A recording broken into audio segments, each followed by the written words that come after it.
पारिस्थितिक तंत्र पारिस्थितिक तंत्र की अवधारणा। पृथ्वी एक ऐसा खगोलीय पिंड है जहां स्थल मंडल, जलमंडल एवं वायुमंडल की अनुकूल दशाएं होने से जीवमंडल का विकास हो पाया है। पृथ्वी के जीव जगत तथा भौतिक पर्यावरण के मध्य पारस्परिक क्रिया प्रतिक्रिया होती रहती है।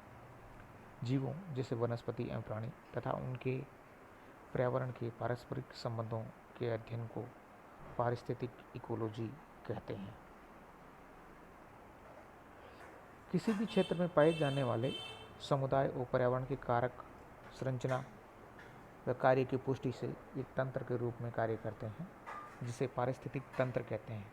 पारिस्थितिक तंत्र या इकोसिस्टम शब्द का सर्वप्रथम प्रयोग अंग्रेज पारिस्थितिकविद A.G. टांसले ने 1935 में प्रकाशित ग्रंथ इकोलॉजी में किया। इको एवं सिस्टम शब्दों से मिलकर बने इकोसिस्टम का अर्थ है घर एवं व्यवस्था। उसके लिए विद्वानों द्वारा अन्य शब्दों का भी प्रयोग किया गया है, किंतु सर्वाधिक ग्राह्यता पारिस्थितिक तंत्र को ही मिली। A.G. टांसले के अनुसार वातावरण के समस्त जैविक एवं अजैविक कारकों के एकीकरण के फलस्वरूप निर्मित तंत्र पारिस्थितिक तंत्र कहलाता है।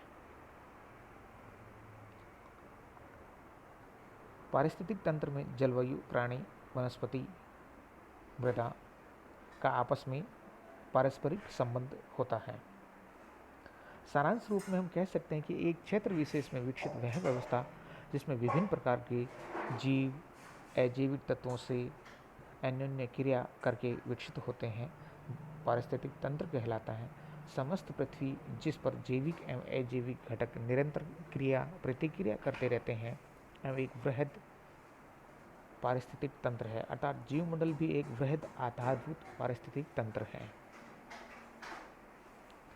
अब हम बात करते हैं पारिस्थितिक तंत्र के प्रकार। जीवमंडल में अनेक प्रकार के पारिस्थितिक तंत्र कार्यरत हैं। इनका आकार एक छोटे तालाब से लेकर बड़ी झील तथा महासागर तक तथा एक खेत से लेकर द्वीप एवं महाद्वीप तक हो सकता है, अर्थात इनके फैलाव की कोई निर्धारित सीमा नहीं है।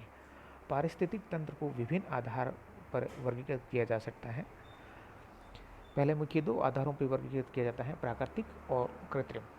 प्राकृतिक वह है जो नेचुरल होता है और कृत्रिम वह है जो मानव द्वारा निर्मित होता है। प्राकृतिक को हम दो भागों में विभाजित करते हैं, स्थलीय और जलीय। स्थलीय भागों में पर्वतीय, पठार, मैदान, वन स्थल, और जलीय भागों में ताज़ा जल, मीठा जल और सागरीय जल और लवणीय जल।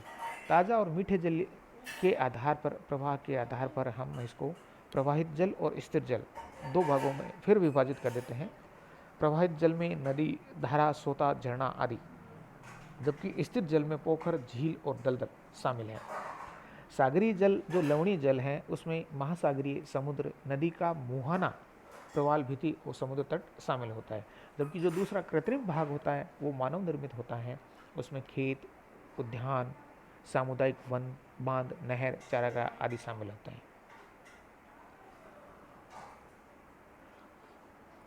प्राकृतिक पारिस्थितिक तंत्र ऐसे तंत्र प्रकृति में स्वतः ही प्राकृतिक अवस्थाओं के अनुसार बनते हैं। आवास की भिन्नता के आधार पर प्राकृतिक पारिस्थितिक तंत्र को दो भागों में विभाजित किया जाता है, स्थलीय पारिस्थितिक तंत्र और जलीय पारिस्थितिक तंत्र। स्थल पर पाए जाने वाले पारिस्थितिक तंत्र जैसे पर्वत, पठार, वन, घास क्षेत्र, घास के मैदान, मरुस्थल आदि इसमें शामिल हैं।